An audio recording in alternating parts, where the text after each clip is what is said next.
मतदार आला तर त्यांनी यामध्ये 4 वोट दाबायचे आहेत. या प्रभागाला 1 वोट करायचं, ह्या प्रभागाला 1 वोट, या प्रभागाला 1 आणि ह्या.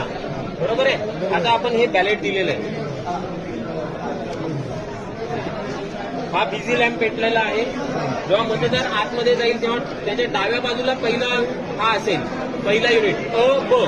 नंतर उजव्या साईडला, म्हणजे आता तुम्ही मतदार आहात असंच अ ब क ड, तुमच्या डाव्या साईडला हीच पहिले आधी असणार आहे. त्याच्यानंतर तुम्ही यामधला एक कोणताही उमेदवार निवडा, दाबा बटन. त्याच्या समोरचा लाईट सुरू झालेला आहे. याच्यातला निवडा किंवा कसं सिक्वेन्स अशी घ्या, असं क्रॉस घ्या, चालेल. करून बघा परत एकदा घ्या. आणि ड मधला पहिल्याला निवडलाय बघा. अजून कसं करायचं तुम्हाला हे बघा, हा एक आहे. आता जर जेव्हा चौथा हा प्रेस करणार आहे दाबा, त्यावेळेस मशीनमधून आवाज येईल. त्यावेळेस मतदानाची प्रक्रिया पूर्ण झाली, म्हणजे एक मत ह्या मशीनमध्ये पडलेलं आहे.